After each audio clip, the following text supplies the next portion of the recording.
ਉਹਨਾਂ ਨੂੰ ਆਸਟ੍ਰੇਲੀਆ ਦੀ ਸਰਕਾਰ ਨੇ ਇਹ ਗੱਲ ਕਹਿ ਦਿੱਤੀ ਹੈ ਕਿ ਤੁਸੀਂ ਆਪਣੇ ਵਾਪਸ ਵਤਨ ਮੁੜ ਜਾਓ। ਹੁਣ ਮੇਰੇ ਕੋਲ 2 ਕੁੱਤੇ ਨੇ, ਆਪਣਾ 8 ਬਿੱਲੀਆਂ ਵਾ, 2 ਮੇਰੇ ਕੋਲ ਫਲੈਮਿਸ਼ ਬਰੀਡ ਦੇ ਖਰਗੋਸ਼ ਨੇ। ਇਹ ਤਕਰੀਬਨ ਜਿਹੜੇ ਮੈਂ ਆਪਣੇ RSPCA ਸ਼ੈਲਟਰ ਤੋਂ ਰੈਸਕਿਊ ਕੀਤੇ।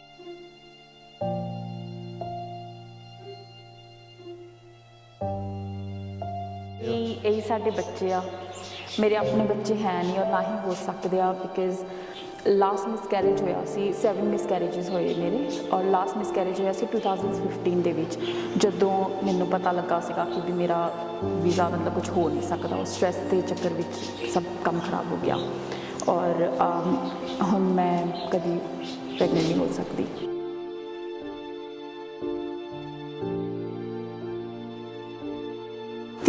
ਜਨਵਰੀ ਨੂੰ ਸਾਨੂੰ ਹੈਰਿਸ ਪਾਰਕ ਦੇ ਵਿੱਚ ਉਹ ਸਾਨੂੰ ਮਿਲਿਆ ਜੀ। ਅਸੀਂ ਹੈਰਿਸ ਪਾਰਕ ਸ਼ਾਪ ਦੇ ਵਿੱਚ ਸੀਗੇ ਤੇ ਉਹ ਸਾਨੂੰ ਮਿਲਿਆ। ਅਸੀਂ ਉੱਥੇ ਉਹਦੇ ਨਾਲ ਗੱਲ ਕੀਤੀ ਹੈ, ਉਹਨੂੰ ਪੁੱਛਿਆ ਵੀ ਕੀ ਹੋਇਆ। ਉਹਨੇ ਉਸ ਸਮੇਂ ਸਾਨੂੰ ਦੱਸਿਆ ਕਿ ਤੁਹਾਡਾ ਵੀਜ਼ਾ ਖਤਮ ਹੋ ਚੁੱਕਾ ਆ, ਵੀਜ਼ਾ ਜੋ ਐਪਲੀਕੇਸ਼ਨ ਸੀ ਉਹ ਰਿਜੈਕਟ ਹੋ ਗਿਆ ਸੀ। ਕਿਹਾ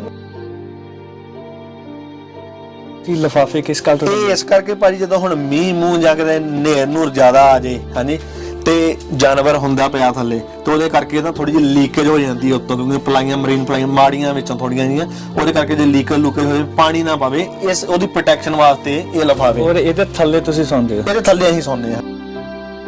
ਏਜੰਟਸ ਦੇ ਖਿਲਾਫ ਨਹੀਂ ਆ, ਪਰ ਆਪਣਾ ਇੱਕ ਰਾਈਟ ਏਜੰਟ ਚੂਜ਼ ਕਰਨ ਲਈ ਤੁਹਾਨੂੰ ਰਾਈਟ ਐਜੂਕੇਸ਼ਨ ਹੋਣੀ ਜ਼ਰੂਰੀ ਹੈ। ਜਿੱਦਾਂ ਇਹਨਾਂ ਦਾ ਕੇਸ ਹੈ ਕਿ ਪ੍ਰੋਟੈਕਸ਼ਨ ਵੀਜ਼ਾ ਪੈਂਦਾ ਆ 1984 ਦੇ ਬੇਸ ਤੇ, ਜਿਹੜਾ ਕਿ 1984 ਦੇ ਵਿੱਚ ਰਾਈਟਸ ਹੋਏ ਆ, ਦੰਗੇ ਹੋਏ ਸੀ ਇੰਡੀਆ ਦੇ ਵਿੱਚ, ਔਰ ਉਹਨਾਂ ਨੇ ਪ੍ਰੋਟੈਕਸ਼ਨ ਵੀਜ਼ਾ ਪਾਇਆ ਇਸ ਬੇਸ ਦੇ ਉੱਤੇ। ਔਰ ਇਹਨਾਂ ਦਾ ਜਨਮ 1988 ਦਾ ਤੇ ਤੁਹਾਡਾ 1986 ਦਾ। ਇਹਨਾਂ ਦਾ ਜਨਮ 2 ਸਾਲ ਪਹਿਲੇ, 2 ਸਾਲ ਬਾਅਦ 'ਚ ਹੋਇਆ 84 ਦੇ ਦੰਗਿਆਂ ਤੋਂ, ਔਰ ਇਹਨਾਂ ਦਾ ਜਨਮ 4 ਸਾਲ ਬਾਅਦ 'ਚ ਹੁੰਦਾ।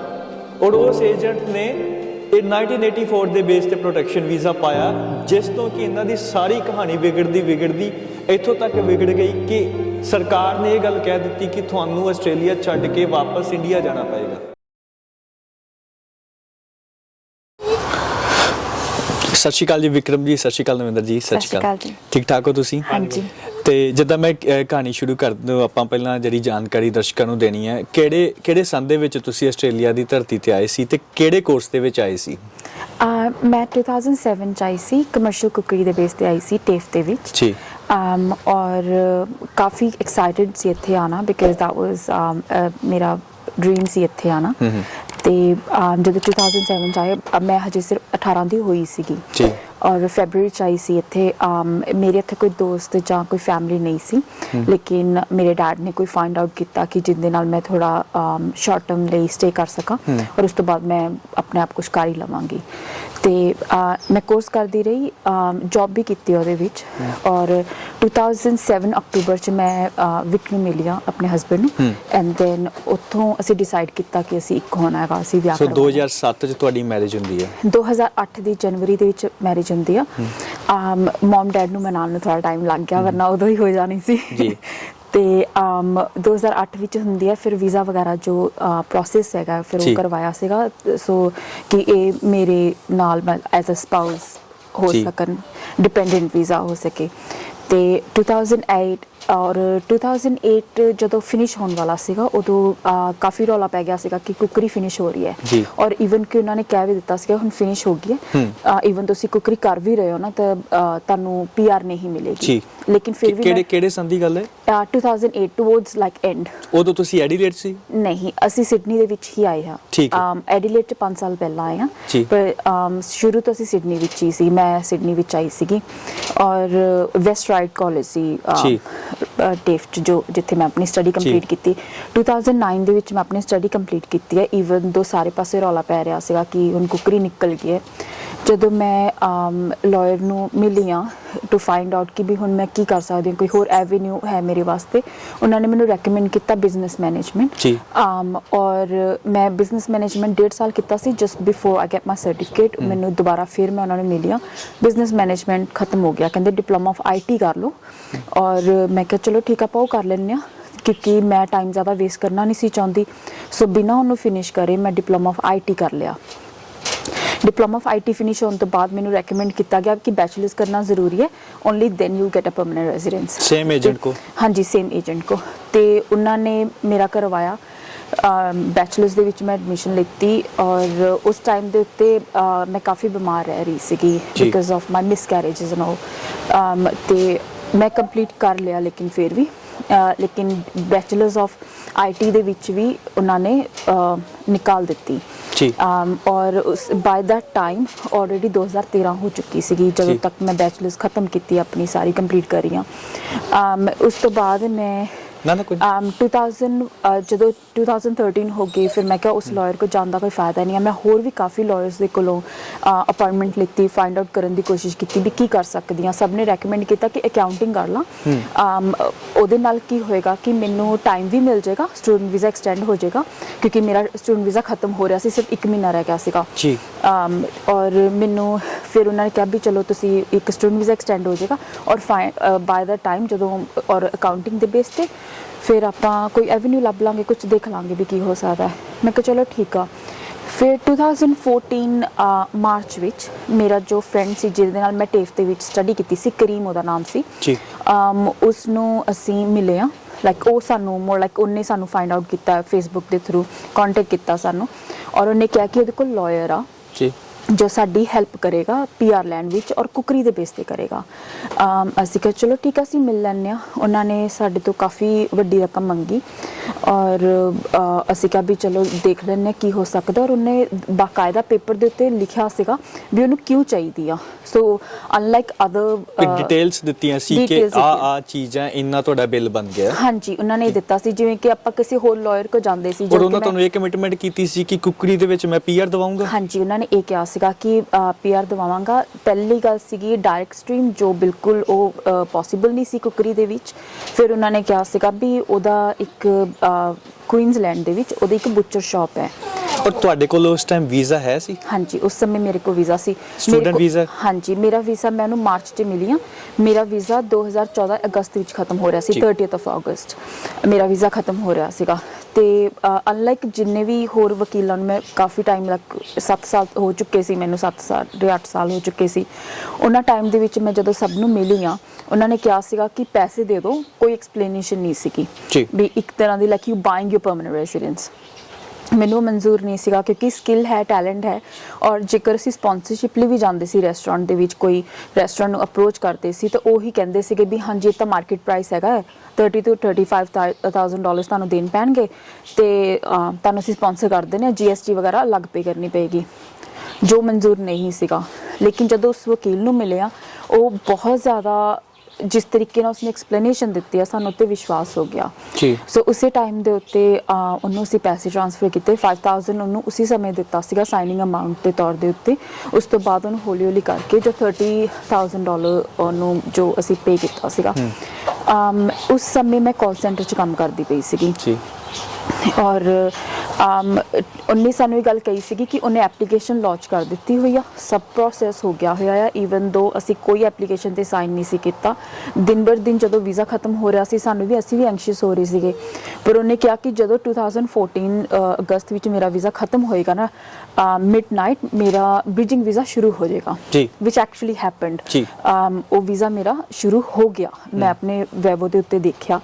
ਲੇਕਿਨ ਗੱਲ ਇਹ ਸੀਗਾ ਕਿ ਉਹਨੂੰ ਅਸੀਂ ਕੰਟੈਕਟ ਕਰਨ ਦੀ ਕੋਸ਼ਿਸ਼ ਕਰ ਰਹੇ ਸੀ, ਉਹਨੂੰ ਕੰਟੈਕਟ ਕਰਿਆ ਨਹੀਂ ਸੀ। ਸਵਾਲ ਉਸ ਤੋਂ ਬਾਅਦ ਉਹਨਾਂ ਨੇ ਬ੍ਰੀਜਿੰਗ ਵੀਜ਼ਾ ਕਿਹੜੇ ਬੇਸ ਤੇ ਸੀ? ਉਹਨਾਂ ਨੇ ਸਟੂਡੈਂਟ ਵੀਜ਼ਾ ਐਕਸਟੈਂਡ ਕੀਤਾ ਸੀ ਜਾਂ ਨਹੀਂ? ਉਹਨੇ ਸਟੂਡੈਂਟ ਵੀਜ਼ਾ ਐਕਸਟੈਂਡ ਨਹੀਂ ਸੀ ਕੀਤਾ। ਉਸ ਸਮੇਂ ਤੱਕ ਮੇਰੇ ਕੋਲ ਜ਼ਿਆਦਾ ਇਨਫੋਰਮੇਸ਼ਨ ਨਹੀਂ ਸੀ। 2009 ਦੇ ਵਿੱਚ ਅਸੀਂ FOI ਲਾਂਚ ਕੀਤੀ ਸੀ ਇਮੀਗ੍ਰੇਸ਼ਨ ਦੇ ਨਾਲ, ਵਿਚ ਇਜ਼ ਫਰੀडम ਆਫ ਇਨਫੋਰਮੇਸ਼ਨ। ਉਹਦੇ ਬੇਸ ਤੇ ਸਾਨੂੰ ਪਤਾ ਲੱਗਾ ਸੀ ਉਹਨੇ 457 ਵੀਜ਼ਾ ਅਪਲਾਈ ਕੀਤਾ ਸੀ ਔਰ ਉਹ ਕੋਈ ਪੇਪਰ ਨਹੀਂ ਸੀ ਦਿੱਤਾ। ਇਸ ਕਾਈਂਡ ਆਫ ਲਾਈਕ ਜਦੋਂ ਤੁਸੀਂ ਇਮੀਗ੍ਰੇਸ਼ਨ ਵਿੱਚ ਕੋਈ ਵੀ ਐਪਲੀਕੇਸ਼ਨ ਲਾਂਚ ਕਰਦੇ ਹੋ ਨਾ, ਉਹ ਐਕਨੋਲੇਜਮੈਂਟ ਤੁਹਾਨੂੰ ਭੇਜਦੇ ਔਰ ਉਸੇ ਸਮੇਂ ਤੁਹਾਨੂੰ ਜੇਕਰ ਤੁਹਾਡੇ ਕੋਲ ਵੀਜ਼ਾ ਨਹੀਂ ਹੈ ਨਾ, ਤੁਹਾਨੂੰ ਬ੍ਰਿਜਿੰਗ ਵੀਜ਼ਾ ਦੇ ਦਿੰਦੇ ਆ, ਜਿੰਨ ਤੱਕ ਉਹ ਡਿਸੀਜਨ ਨਹੀਂ ਮੇਡ ਕਰਦੇ ਆਪਣੀ ਸਾਈਡ ਤੋਂ। 2014 ਚ ਸਾਨੂੰ ਮਿਲ ਗਿਆ। ਲੇਕਿਨ ਗੱਲ ਇਹ ਕਿ ਜਦੋਂ ਅਸੀਂ ਉਹਦੇ ਆਫਿਸ ਦੇ ਵਿੱਚ ਉਹਨੂੰ ਅਪਰੋਚ ਕਰਨ ਦੀ ਕੋਸ਼ਿਸ਼ ਕੀਤੀ, ਉਹਨੂੰ ਕਿਹਾ ਵੀ ਕੀ ਹੋਇਆ ਵੀ, ਕਿਉਂਕਿ ਅਸੀਂ ਤਾਂ ਕੋਈ ਸਾਈਨ ਕੀਤਾ ਨਹੀਂ ਹੈ, ਬੇਸ਼ੱਕ ਦੀ ਸਾਨੂੰ ਵੀਜ਼ਾ ਮਿਲ ਗਿਆ ਆ, ਪਰ ਉਹ ਹੁੰਦੀ ਨਾ ਕਿ ਅੰਦਰ ਇੰਟਿਊਸ਼ਨ ਹੁੰਦੀ ਹੈ ਵੀ ਸਮਥਿੰਗ ਇਜ਼ ਰੋਂਗ। ਉਹਦਾ ਆਫਿਸ ਨਹੀਂ ਹੈ, ਬਿਲਕੁਲ ਗਾਇਬ ਹੋ ਗਿਆ ਬਿਲਕੁਲ। ਅਸੀਂ ਉਹਨੂੰ ਕੰਟੈਕਟ ਕਰ ਰਹੇ ਹਾਂ, ਨਹੀਂ ਮਿਲ ਰਿਹਾ ਸਾਨੂੰ। ਉਹਦਾ ਘਰ ਪਤਾ ਸੀਗਾ, ਉਹਨੇ ਸਾਨੂੰ ਇੱਕ ਵਾਰੀ ਘਰ ਵੀ ਇਨਵਾਈਟ ਕੀਤਾ ਸੀਗਾ, ਉਹਦਾ ਘਰ ਉੱਥੇ ਨਹੀਂ ਹੈਗਾ, ਔਰ ਕਾਫੀ ਫਾਈਂਡ ਆਊਟ ਵਗੈਰਾ ਔਰ ਉਸ ਵਕਤ ਤੁਸੀਂ ਅਮਾਉਂਟ ਦੇ ਚੁੱਕੇ ਸੀ? ਹਾਂਜੀ, ਅਸੀਂ ਸਭ ਕੁਝ ਅਸੀਂ ਅਮਾਉਂਟ ਨੂੰ ਮਈ ਮਹੀਨੇ ਦੇ ਵਿੱਚ ਦੇ ਚੁੱਕੇ ਸੀ, ਮਈ 2000। ਫੁੱਲ ਅਮਾਉਂਟ ਜਿੰਨੀ ਉਹਨਾਂ ਨੇ ਕਿਹਾ ਸੀ 32,000? ਹਾਂਜੀ, $30,000 ਅਸੀਂ ਉਹਨਾਂ ਨੂੰ ਪੂਰੀ ਅਮਾਉਂਟ ਦੇ ਚੁੱਕੇ ਸੀ। ਵੀਜ਼ਾ ਜੋ ਮਿਲਿਆ ਸੀ ਬ੍ਰਿਜਿੰਗ ਵੀਜ਼ਾ, ਉਹ 2014 ਅਗਸਤ ਵਿੱਚ ਹੋਇਆ ਸੀ, ਜਦੋਂ ਮੇਰਾ ਸਟੂਡੈਂਟ ਵੀਜ਼ਾ ਐਕਸਪਾਇਰ ਹੋ ਰਿਹਾ ਸੀ ਜੀ। ਔਰ ਮੈਂ ਫਿਰ ਕਿਉਂਕਿ ਮੈਂ ਬ੍ਰਿਜਿੰਗ ਵੀਜ਼ੇ ਤੇ ਸੀ ਤੇ ਕਾਲ ਸੈਂਟਰ ਦੀ ਜੌਬ ਛੱਡਣੀ ਪਈ, ਕਿਉਂਕਿ ਉੱਥੇ ਹੁੰਦਾ ਕਿ ਮਿਨੀਮਮ 20 ਆਵਰਸ ਨਹੀਂ ਕਰ ਸਕਦੇ, they need a full time work. ਫਿਰ ਮੈਂ ਰੈਸਟੋਰੈਂਟ ਦੇ ਵਿੱਚ ਜੌਬ ਲੱਗੀ, ਫਿਸ਼ ਐਂਡ ਚਿਪ ਸ਼ਾਪ ਸੀਗੀ, ਔਰ ਉਹ 'ਚ ਐਜ਼ ਅ ਕੁੱਕ ਮੇਰੀ ਜੌਬ ਲੱਗੀ। ਮੈਂ ਦਸੰਬਰ ਦਾ ਮਹੀਨਾ ਸੀਗਾ, ਇਟ ਵਾਸ ਕੁਆਇਟ ਬਿਜ਼ੀ। ਮੈਂ ਉਸ ਸਮੇਂ ਕੰਮ ਕਰ ਰਹੀ ਸੀ ਵਿਦਆਊਟ ਰੀਅਲਾਈਜ਼ਿੰਗ ਕਿ ਮੇਰਾ ਵੀਜ਼ਾ ਹੈ ਕਿ ਨਹੀਂ ਹੈ ਜੀ। ਅਸੀਂ ਆਪਣਾ ਵੈਵੋ ਦੇ ਉੱਤੇ ਸੀ, ਸਾਡੀ ਇੱਕ ਰੂਟੀਨ ਬਣ ਗਈ ਸੀ, ਕਿਉਂਕਿ ਅਸੀਂ ਲਾਇਰ ਨੂੰ ਮਿਲ ਨਹੀਂ ਸੀ ਸਕਦੇ, ਔਰ ਅਸੀਂ ਬਹੁਤ ਸਾਰੀਆਂ ਕਹਾਣੀਆਂ ਸੁਣੀਆਂ ਹੋਈਆਂ ਸੀ ਲੋਕਾਂ ਤੋਂ ਵੀ ਉਹਨਾਂ ਦੇ ਨਾਲ ਕੀ ਹੁੰਦਾ ਹੈਗਾ। ਫਿਰ ਅਸੀਂ ਆਪਣੇ ਵੈਵੋ ਤੇ ਚੈੱਕ ਕਰਦੇ ਰਹਿੰਦੇ ਸੀ। ਸਡਨਲੀ ਬਾਏ ਐਂਡ ਆਫ ਦਸੰਬਰ ਸਾਡਾ ਵੈਵੋ ਦੇ ਉੱਤੇ ਵੀਜ਼ਾ ਆਉਣਾ ਬੰਦ ਹੋ ਗਿਆ। ਅਸੀਂ ਫਿਰ ਵੀ ਲੱਭਦੇ ਰਹੇ, ਕੰਮ ਕਰ ਰਹੇ ਸੀਗੇ, ਔਰ 30 ਜਨਵਰੀ ਨੂੰ ਸਾਨੂੰ ਹੈਰਿਸ ਪਾਰਕ ਦੇ ਵਿੱਚ ਉਹ ਸਾਨੂੰ ਮਿਲਿਆ ਜੀ। ਅਸੀਂ ਹੈਰਿਸ ਪਾਰਕ ਸ਼ਾਪ ਦੇ ਵਿੱਚ ਸੀਗੇ ਤੇ ਉਹ ਸਾਨੂੰ ਮਿਲਿਆ। ਅਸੀਂ ਉੱਥੇ ਉਹਦੇ ਨਾਲ ਗੱਲ ਕੀਤੀ ਹੈ, ਉਹਨੂੰ ਪੁੱਛਿਆ ਵੀ ਕੀ ਹੋਇਆ। ਉਹਨੇ ਉਸ ਸਮੇਂ ਸਾਨੂੰ ਦੱਸਿਆ ਕਿ ਤੁਹਾਡਾ ਵੀਜ਼ਾ ਖਤਮ ਹੋ ਚੁੱਕਾ ਆ, ਵੀਜ਼ਾ ਜੋ ਐਪਲੀਕੇਸ਼ਨ ਸੀ ਉਹ ਰਿਜੈਕਟ ਹੋ ਗਿਆ ਸੀ। ਕਿਹਾ ਵੀ ਤੂੰ ਸਾਨੂੰ ਦੱਸਿਆ ਨਹੀਂ ਹੈਗਾ, ਵੀ ਤੈਨੂੰ ਦੱਸਣਾ ਬਣਦਾ ਸੀਗਾ ਵੀ ਹੁਣ ਕੰਮ ਕਰ ਰਿਹਾ, ਹੁਣ ਕੀ ਹੋਵੇਗਾ। ਬਹੁਤ ਜ਼ਿਆਦਾ ਡੈਵਸਟੇਟਡ ਹੋ ਗਏ ਸੀ ਔਰ ਟੋਟਲੀ ਲੋਸਟ ਹੋ ਗਏ ਸੀ ਵੀ ਹੁਣ ਕਰਨਾ ਕੀ ਹੈ। ਤੇ ਉਹਨੇ ਕਿਹਾ ਵੀ ਇੱਦਾਂ ਕਰ, ਮੇਰੇ ਆਫਿਸ ਦੇ ਵਿੱਚ ਚੱਲੋ, ਆਪਾਂ ਬੈਠ ਕੇ ਗੱਲ ਕਰਦੇ ਹਾਂ। ਐਂਡ ਆਈ ਥਿੰਕ ਅਸੀਂ ਅਰਾਊਂਡ ਮਿਡਨਾਈਟ ਉਹਦੇ ਆਫਿਸ ਦੇ ਵਿੱਚ ਰਹੇ ਹੋਵਾਂਗੇ, firm 7 o'clock onwards until midnight ਅਸੀਂ ਉਹਦੇ ਆਫਿਸ ਵਿੱਚ ਗਏ। ਔਰ ਆਫਿਸ ਕਿਹੜਾ ਸੀ? ਉਹੀ ਜਿੱਥੇ ਸਾਨੂੰ ਸਭ ਤੋਂ ਪਹਿਲਾਂ ਮਿਲਿਆ ਸੀਗਾ। ਦੁਬਾਰਾ ਜਦੋਂ ਅਸੀਂ ਉੱਥੇ, ਉਹਦੇ ਕੋਲ ਕੀ ਸੀ ਜਦੋਂ ਉਹਨੇ ਦਰਵਾਜ਼ਾ ਖੋਲ੍ਹ ਕੇ ਅੰਦਰ ਗਿਆ ਹੈਗਾ, ਉਸ ਸਮੇਂ ਉੱਥੇ ਆਫਿਸ ਨਹੀਂ ਸੀਗਾ, ਲੇਕਿਨ ਫਿਰ ਵੀ ਉਹਦੇ ਕੋਲ ਸਮਹਾਉ ਉਹਦੇ ਕੋਲ ਕੀਜ਼ ਸੀਗੀਆਂ। ਤੇ ਉਹਨੇ ਸਾਨੂੰ ਅੰਦਰ ਲੈ ਕੇ ਗਿਆ, ਕਾਨਫਰੰਸ ਰੂਮ ਦੇ ਵਿੱਚ ਅਸੀਂ ਬੈਠੇ ਹਾਂ, ਤੇ ਉਹਨੇ ਕਿਹਾ ਕਿ ਇੱਦਾਂ ਕਰਦਾ ਆ ਵੀ ਤੁਹਾਡਾ ਨਾ ਇੱਕ ਹੈਗਾ ਜ਼ਰੀਆ ਟਾਈਮ, ਮੈਂ ਤੁਹਾਨੂੰ ਬਾਏ ਕਰ ਦੇਣਾ and then we go from there, ਕਿ ਤੁਹਾਡਾ ਕੋਈ ਨਾ ਕੋਈ ਹੋਰ ਕੰਮ ਹੋ ਹੀ ਜਾਏਗਾ। ਹੁਣ ਕੁਝ ਤਾਂ ਹੋਰ ਹੋ ਨਹੀਂ ਸਕਦਾ ਸੀਗਾ, ਤੇ ਅਸੀਂ ਕਿਹਾ ਵੀ ਔਰ ਜਾਣਨਾ ਵੀ ਇੱਕਦਮ ਪੋਸੀਬਲ ਨਹੀਂ ਸੀਗਾ ਆਫਟਰ ਸੋ ਲੌਂਗ। ਤੇ ਅਸੀਂ ਕਿਹਾ ਵੀ ਚਲੋ ਠੀਕ ਆ, ਕਰ ਦਿੰਦੇ ਹਾਂ। ਤੇ ਉਹਨਾਂ ਨੇ ਸਾਨੂੰ ਇੱਕ ਦੇ ਨਾਲ ਮਿਲਾਇਆ ਜਿਨਨੇ ਸਾਡੀ ਐਪਲੀਕੇਸ਼ਨ ਤਿਆਰ ਕੀਤੀ ਹੈ ਪ੍ਰੋਟੈਕਸ਼ਨ ਵੀਜ਼ੇ ਦੀ, ਕਿਉਂਕਿ ਉਹ ਵੀ ਖੁਦ ਵੀ ਇੰਡੀਅਨ ਸੀਗਾ ਜੀ। ਸੋ ਉਹਨੂੰ ਪਤਾ ਸੀ 1984 ਦਾ all that ਜਿਹੜੇ ਰਾਈਟਸ ਦੰਗੇ ਹੋਏ 1984 ਦੇ। ਉਸਨੂੰ ਅਸੀਂ 5th of February ਸਵੇਰੇ ਮਿਲੇ ਹਾਂ ਉਸਨੂੰ, ਔਰ ਕਿਉਂਕਿ ਉਹਨੇ ਸਾਨੂੰ ਇਮੀਗ੍ਰੇਸ਼ਨ ਲੈ ਕੇ ਜਾਣਾ ਸੀ, ਔਰ ਉਹਨੇ ਹੀ ਪੇ ਕਰਨੇ ਸੀ, $35 ਲੱਗਦੇ ਉੱਥੇ, ਔਰ ਉਹਨੇ ਹੀ ਸਾਡੇ ਪੇ ਕਰੇ ਸੀਗੇ, ਮਨੀ ਆਰਡਰ ਦੇ ਥਰੂ ਪੇ ਕਰੇ ਸੀਗੇ। ਔਰ ਉਸ ਸਮੇਂ ਉਹਨੇ ਸਾਨੂੰ ਪਤਾ ਲੱਗਾ, ਜਿਸ ਦੇ ਨਾਲ ਸਾਡੀ ਗੱਲ ਹੋਈ ਆ, ਉਹਨੇ ਸਾਨੂੰ ਕਿਹਾ ਕਿ ਵਿਕੀਪੀਡੀਆ 'ਚ ਸਭ ਕੁਝ ਸੀਗਾ, ਮੈਂ ਉਹੀ ਲਗਾ ਦਿੱਤਾ ਗਾ, ਪਰ ਉਹਨੇ ਥੋੜ੍ਹਾ ਐਕਸਟਰਾ ਐਡ ਕਰ ਦਿੱਤਾ ਸੀ ਆਪਣੇ ਵੱਲੋਂ, ਵੀ ਜਿਵੇਂ ਕਿ ਵਿਕੀ ਵਾਜ਼ ਅ ਪਾਰਟ ਆਫ ਦੈਟ, ਜੋ ਹੋਈ ਰੈਲੀ ਵਗੈਰਾ ਹੋਈ ਉਹਦਾ ਪਾਰਟ ਸੀ, ਔਰ ਬਹੁਤ ਕੁਝ ਐਡ ਕਰ ਦਿੱਤਾ, ਬਹੁਤ ਕੁਝ ਝੂਠ ਬੋਲ ਦਿੱਤਾ ਜੋ ਸਾਨੂੰ ਪਤਾ ਵੀ ਨਹੀਂ ਸੀਗਾ। ਤੇ ਇਹ ਸਭ ਕੁਝ ਪਤਾ ਲੱਗਾ ਜਦੋਂ ਸਾਡੀ ਜਨਵਰੀ ਦੇ ਵਿੱਚ ਇੰਟਰਵਿਊ ਆਈ ਆ ਇਮੀਗ੍ਰੇਸ਼ਨ ਦੇ ਨਾਲ। ਉਸ ਤੋਂ ਪਹਿਲਾਂ ਸਾਨੂੰ ਕੁਝ ਨਹੀਂ ਪਤਾ ਵੀ ਹੋ ਕੀ ਰਿਹਾ। ਤੁਹਾਨੂੰ ਇਹ ਵੀ ਨਹੀਂ ਸੀ ਪਤਾ ਕਿ ਮੇਰਾ ਪ੍ਰੋਟੈਕਸ਼ਨ ਵੀਜ਼ਾ ਪਿਆ ਆ, ਤੇ ਪਿਆ ਵੀ 1984 ਦੇ ਬੇਸ ਤੇ? ਨਹੀਂ, ਸਾਨੂੰ ਇੰਨਾ ਕੁ ਸੀਗਾ, ਇੰਨੀ ਕੁ ਪਤਾ ਸੀਗਾ ਕਿ ਉਹਨੇ ਸਾਨੂੰ ਕਿਹਾ ਸੀਗਾ ਵੀ ਜਿਹੜਾ ਤੁਹਾਡਾ ਸਿੱਖੀਜ਼ਮ ਹੈ ਨਾ, ਉਹਦੇ ਤੇ ਪਾਇਆਗਾ ਜੀ, ਵੀ ਉਹਦੇ ਵਿੱਚ ਕੀ ਲਿਖਿਆ ਆ, ਉਹਦੇ ਵਿੱਚ ਕੀ ਡਿਟੇਲਸ ਹੈਗੀਆਂ ਨੇ, ਸਾਨੂੰ ਕੁਝ ਪਤਾ ਨਹੀਂ ਸੀਗਾ। ਔਰ ਉਹਨੇ ਕਿਹਾ ਸੀ ਵਿਕੀਪੀਡੀਆ 'ਚ ਸਭ ਕੁਝ ਮੈਂ ਉਹੀ ਕਰ ਦਿੱਤਾ। ਮੈਂ ਕਿਹਾ ਚਲੋ ਠੀਕ ਹੈ, as long as we can have some time, ਔਰ ਕੁਝ ਕਰ ਵੀ ਨਹੀਂ ਸੀ ਸਕਦੇ। ਸਾਨੂੰ ਸਾਡਾ ਜਿਹੜਾ ਲਾਇਰ ਸੀਗਾ ਉਹਨੇ ਸਾਨੂੰ ਡਰੋਵ ਕੀਤਾ ਪੈਰਾਮੈਟਾ ਇਮੀਗ੍ਰੇਸ਼ਨ ਦੇ ਵਿੱਚ। 5th of February ਸਾਨੂੰ ਉੱਥੋਂ ਬ੍ਰਿਜਿੰਗ ਵੀਜ਼ਾ ਸੀ ਮਿਲਿਆ, ਔਰ ਬ੍ਰਿਜਿੰਗ ਵੀਜ਼ਾ ਸੀ ਮਿਲਿਆ, ਔਰ ਫਿਰ ਤਾਂ ਅਸੀਂ ਉਹਨੂੰ ਛੱਡ ਦਿੱਤਾ ਕਿਉਂਕਿ ਉਹਦੇ ਨਾਲ ਜਾਣ ਦਾ ਕੋਈ ਫਾਇਦਾ ਨਹੀਂ ਸੀ। ਸਿੰਸ ਦੈਨ ਔਨ ਮੈਂ ਜੋ ਵੀ ਕੋਈ ਵਕੀਲ ਸੀਗਾ ਆਨਲਾਈਨ ਲੱਭਦੀ ਸੀ, ਉਹਨਾਂ ਜਾ ਕੇ ਗੱਲ ਕਰਦੀ ਸੀ। ਮੈਨੂੰ ਇੱਕੋ ਹੀ ਐਡਵਾਈਸ ਦਿੱਤੀ ਜਾਂਦੀ ਸੀ ਕਿ ਟੂ ਲੀਵ ਅ ਕੰਟਰੀ, ਹੋਰ ਕੁਝ ਨਹੀਂ ਹੋ ਸਕਦਾ। ਏਜੰਟਸ ਵੱਲੋਂ ਦਿੱਤੀ ਜਾਂਦੀ ਸੀ? ਏਜੰਟਸ ਵੱਲੋਂ, ਲਾਇਰ, ਇਮੀਗ੍ਰੇਸ਼ਨ ਲਾਇਰ ਵੀ ਸੀਗੇ ਉਹਨਾਂ ਵਿੱਚ।